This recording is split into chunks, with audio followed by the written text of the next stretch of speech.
The record button again. So we are on our next speaker here, Alex Wisch. Such a pleasure to have you here. I would love for you to introduce yourself and just go into some content, and we'll just keep a fluid conversation going on in here. And it's been a really amazing day so far. A lot of connection has been a really big thing. Openness has been another big theme that's been going on today. Yeah, I'm just super grateful that we've met. And tell us about yourself. Yeah, I'm happy to jump in. So I'll kind of start to what I do now and kind of where I am now, and then I'll kind of work myself back into my past and a few of the tips that got me to where I'm now also. But so a couple of key points about me. I have a couple companies. One is WishFit, which I'm an executive and peak performance coach. I work with anyone who are like CEOs, entrepreneurs. I work with some professional athletes transitioning to the business world.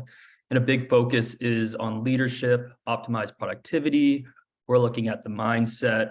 We're also looking at that balance between, pursuing your professional dreams and also optimizing your physical and mental health. Because I'd say in our society, there's this idea that you have to have a lot of sacrifice in order to get to a certain place in life. And I actually believe it's the opposite. I believe that with the right balance and with optimizing your health, that really helps actually get you ahead of everyone else. And then outside of WishFit, I also have a company called Connected, where we are a venture firm and we do debt for actually very large real estate and venture projects.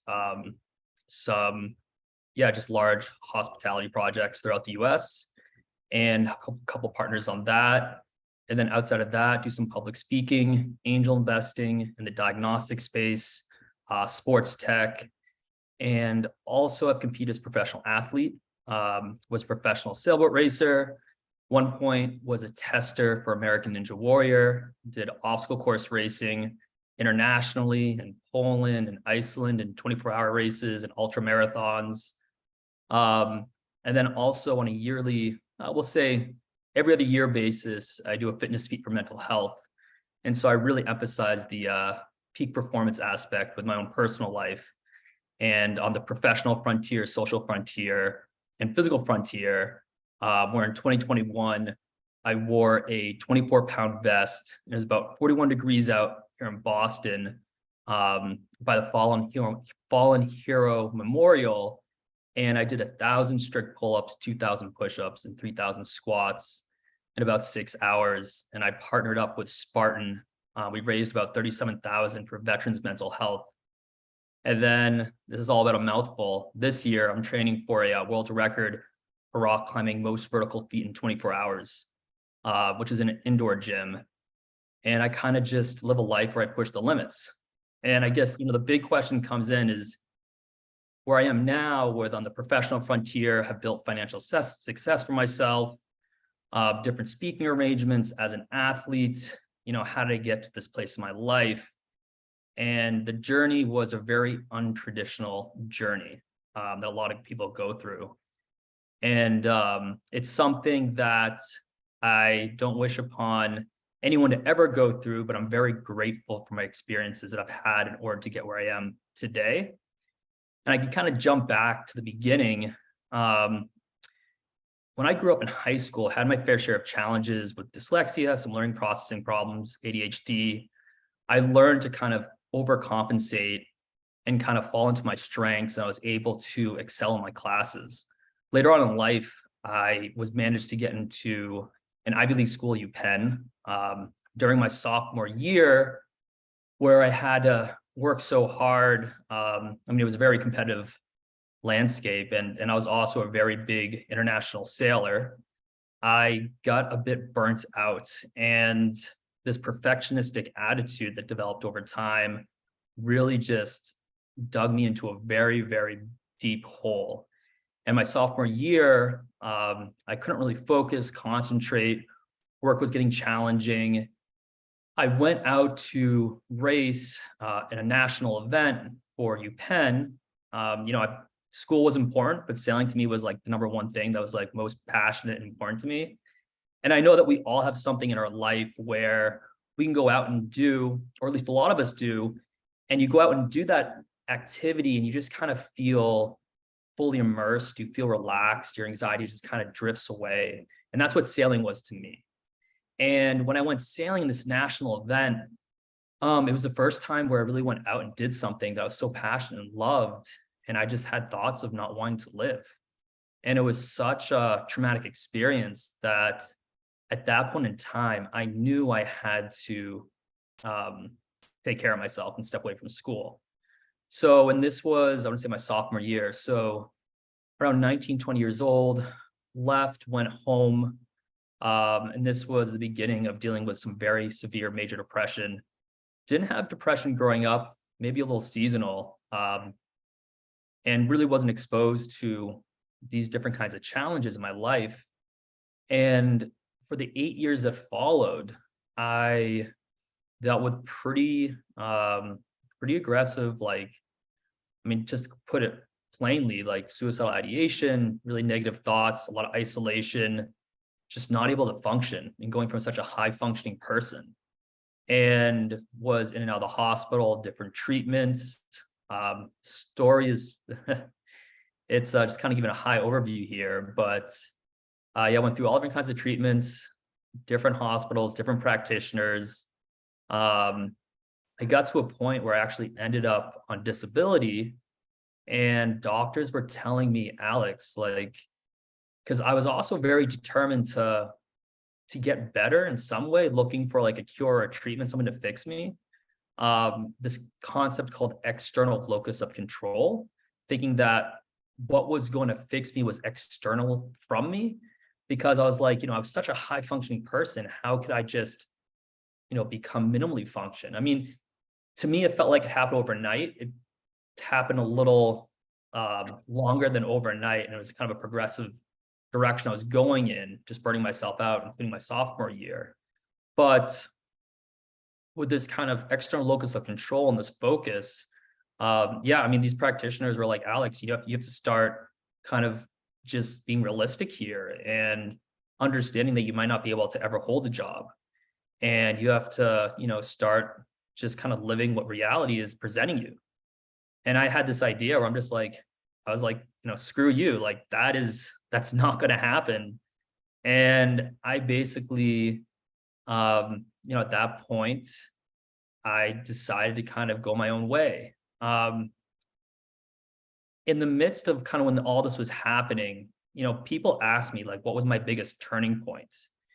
And part of this journey, I'll just mention, because I do a lot also with flow, and flow is like being in the zone. I don't know if anyone's talked about it yet, but with flow, you're fully immersed. Time just goes by. Your brain is working like fully optimized. It's efficient. And you're basically the best version of yourself. And just want to give a clear definition of that before I kind of hop into this moment in my life. But the biggest pivoting point, I was in Brewster, New York, at this place called SLS that was eventually shut down by the Board of Mental Health. And I was there trying to reach out to family, friends, people saying, hey, like, there's a lot of bad things happening here, not going to get better. And because there's so much stigma about mental health, no one really was listening to me. They're like, oh, well, he's depressed. He has his challenges. Like, he must be making this all up. And so I got to a point in this journey where I actually ended up walking to a bridge, and it was over a railroad track. And I kind of stood there realizing that I was all alone, that things weren't going to get better. They were only getting worse. And, I had two choices. One is, either jump and end everything, or two was do something drastically so different that it was going to change the projection of my life. And I'm here today. So I definitely did not choose the jump.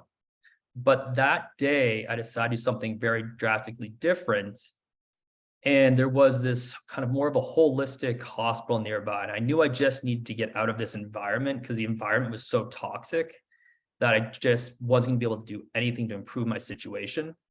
So at that moment in life, the only thing I owned was a bike. And I walked like an hour to get my bike.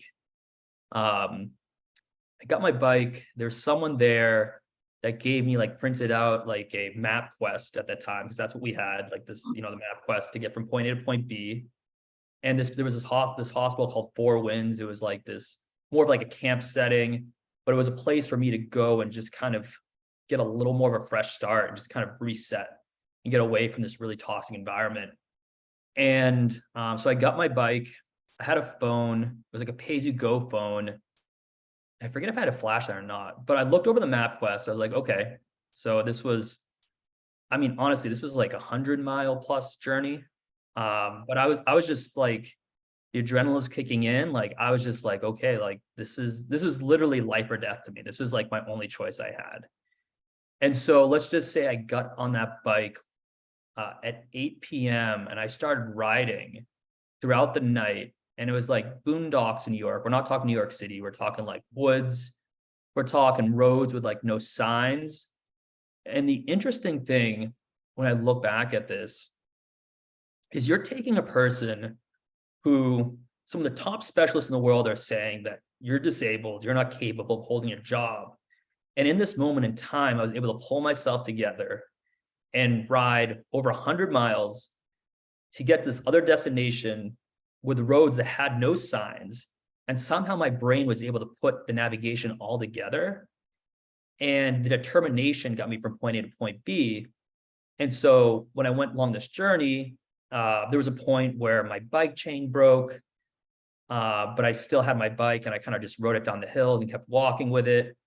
And then I got a flat tire, but I didn't want to give up my bike because that's also the only thing I owned at the time. And then eventually at 4 a.m. in the morning, I ended up at the hospital. And I got there and I was able to get there and get help and eventually made my way back to Boston. But that was the first experience in my life that I really understood what flow was. And that's why I wanted to give that background on flow. Now, from that point on, got back to Boston. Now, it wasn't like my whole life transitioned. A lot of work. There's this concept of marginal gain where you really have to kind of put one foot in front of the other. And then you eventually hit a place where we call exponential growth.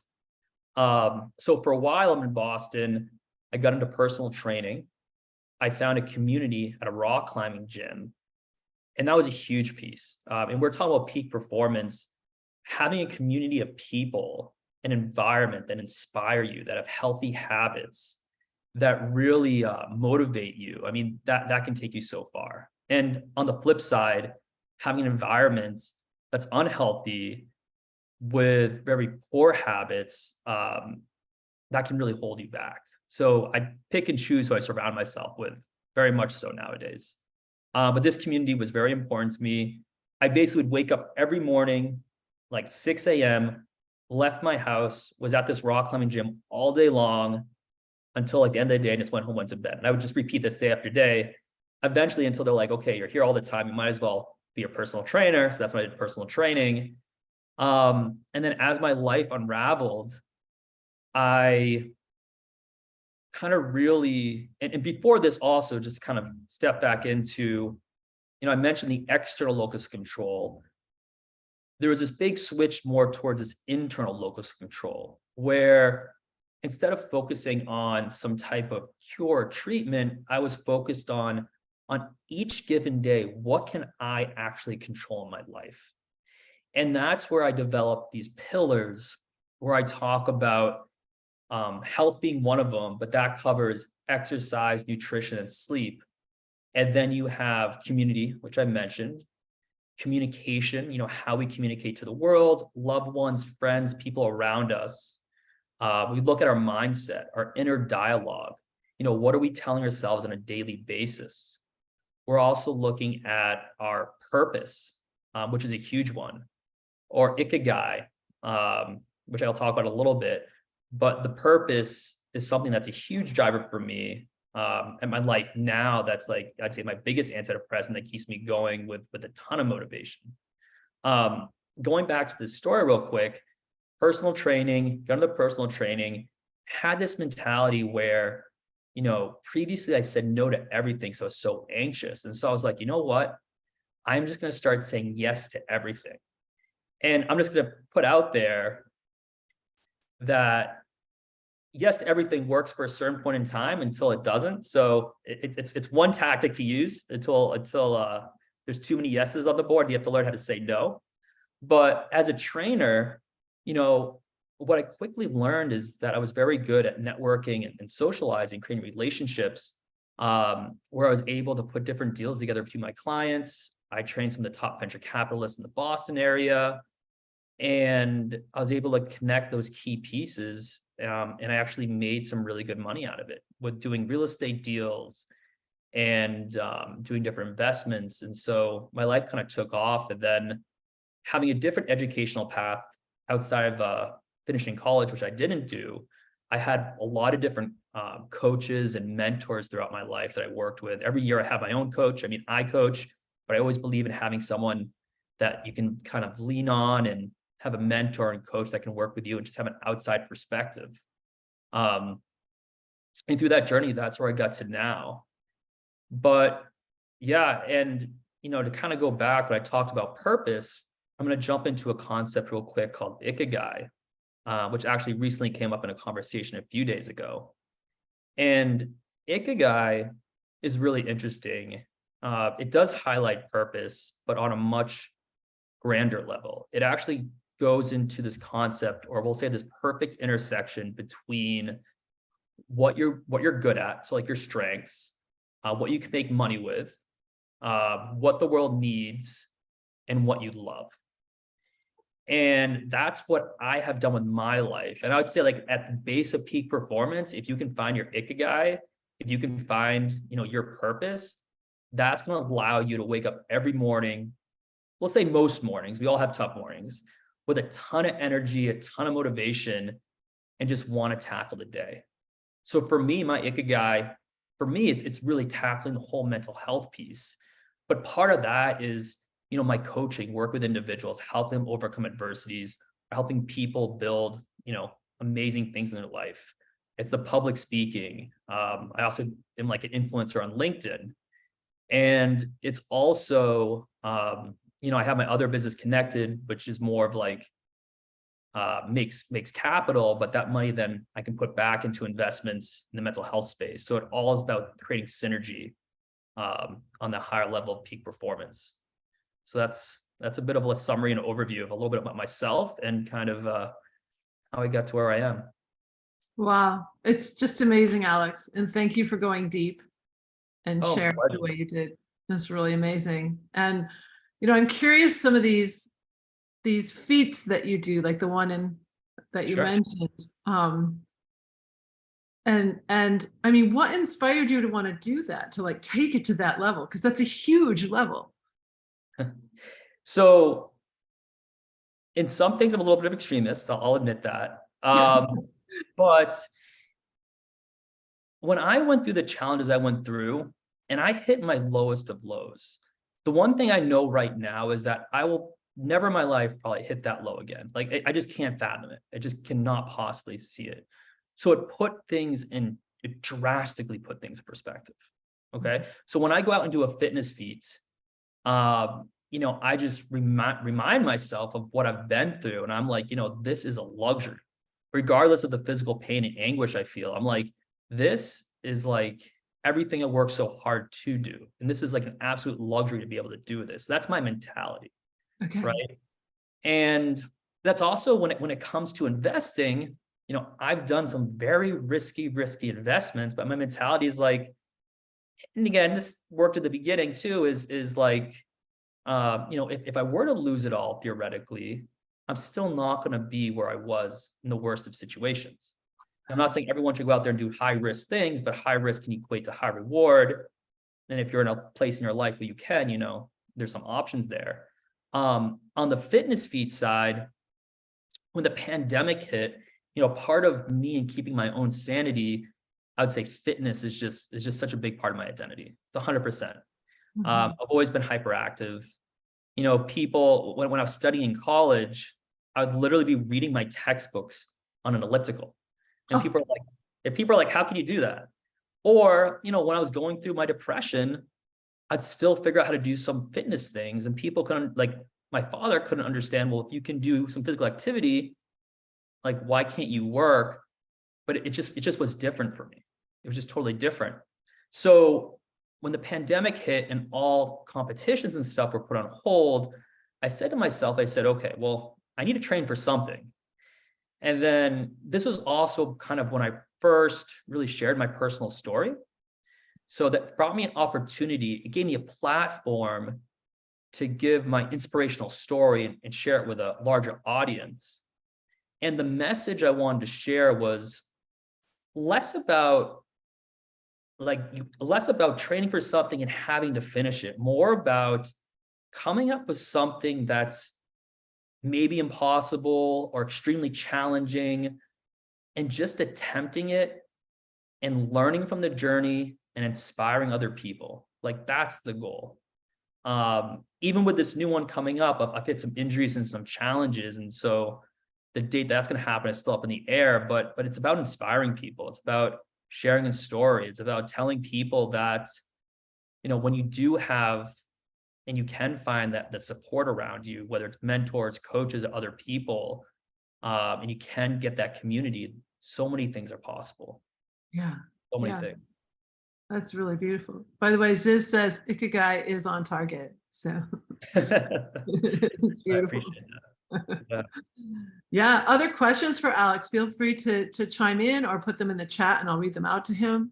I could go on and ask. I have a client who races. He races on the boat that goes Chicago, Mackinac, and then the nighttime across Milwaukee, Muskegon, so Lake Michigan.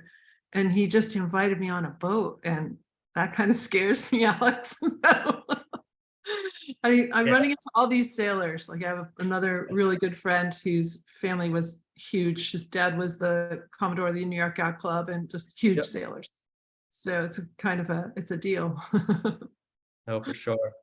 There's one thing I'll jump into that's a big emphasis that I run into a lot of people going through an experience of being it's minimal functional, right? And sometimes literally non-functional to a place of what I would call high performing. What I learned is that the skills that they taught us about like sleep hygiene, nutrition, exercise, some of those basic elements that you've learned in the most toughest of situations are actually some of the key elements to help achieve peak performance. They they go across the board. And when I look at mental health, at one end, there's mental illness. The other end, I see peak performance. It's a very large spectrum, right? But it's funny because we as a society, I feel like as humans, we try to make things more complicated than they need to be. But I have people that will come up to me, and I've done a lot in the biohacking community, like things with peptides, all sorts of things out there. People are like, well, they'll come to me and they're like, I really want to like bump up my cognition or longevity and so forth. And my simple questions I ask them first is like, well, okay, what's your sleep like? How many hours a night are you sleeping? And sometimes they'll be like, well, I'm sleeping like 4 hours a night because I have X, Y, and Z. I'm like, well, when you get 7 hours of sleep for at least 1 week, come back to me and we'll talk. Because like sleep is like one of the biggest cognitive boosters. And exercise and eating healthy. I mean, some of these pieces are just such a big part of this base. And we always try to find these shortcuts. But in the reality, what we learn at the end of the day is that there really aren't shortcuts. It's trying to find that balance, especially with a busy work and business style. Mm-hmm. Yeah, absolutely. And it's interesting. I wrote a parenting book. I'm not a parenting coach, but Scott's on here with us, and he and I were in a group. We wrote books in 90 days, and mine was for parents, pressure-free parenting. And I actually did a whole section on Maslow's hierarchy of needs. Yep. And as I talked to some executives, like I was in a group of female executives, they were talking about what they feed their kids. I was astonished. Like, you actually feed that to your kids for dinner? Like, it's crazy how we're not hitting on some of those very basic things today that, for those of us who are older, that was a given, that you fire on those lower hierarchy of needs before you ascend, right? But a lot of people are missing out. So, and to build up that a little bit too, I emphasize, so there's the these kind of simple concepts that we've known and we've proven that work well, right? And the differentiator, going to that peak level performance is learning how to really optimize your sleep, let's say your nutrition, your fitness, your mindset, some of those pillars I talked about, not just when life is going well, but what's that plan B when shit hits the fan? What's that plan B if you have a kid and they get sick, there's a death in the family, you get sick, all of a sudden you have like 3 work projects on your plate. And so it's teaching people how to not view life black or white. It's teaching people how to view life in shades of gray, and being able to have a plan A, which is like, plan A is like progression, and plan B is like, okay, let's buckle down. Maybe we're more of a plateau and not dropping off, but we're like maintaining. And that's a lot what I work with people on too, which I think is a lot of people struggle with that. It's either all or nothing. So that is really important. The things happen to us. My husband is a bow hunter. He climbs trees in the off season. He fell about 18 feet out of a tree and he's lucky to be alive. Like, honestly, like he fell well. That's the best way we can put it. But he broke 8 ribs. He sprained his wrist and has a huge hematoma on his other leg. And it changed everything it's been 2 months. And I love it because I did what you just said, like I flipped into plan B. Like, okay, there's a lot that's going to shift and change right now. And it's actually gone really well. He's healing super well, but it's the unexpected hits you, and he's 62, but he acts like he's 30. So. And my son's about to come on here and he can attest to that. So. Oh yeah. He's the biggest kid on the block, but I'll say, I know my time's about up, and go for it. The one thing I'll just kind of leave, I'll leave with 2 things. One is, if you're interested to kind of follow my journey and get some other tips, I do a lot on LinkedIn. Just look up Alex Wisch, Wisch. I'm also on IG. It's a little more, I'd say it's a little more fitness oriented. And that's wish.fit. And the last thing I'll just leave you with is, regardless how hard and challenging life can get, just remember that it can always get better. That's the biggest thing. Might not ever be perfect, but it can 100% always get better.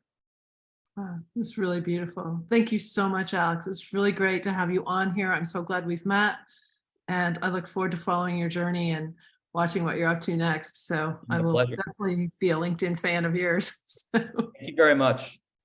Have a great day. And I'm going to stop the recording and then we'll bring on my son, Hugh, who is next.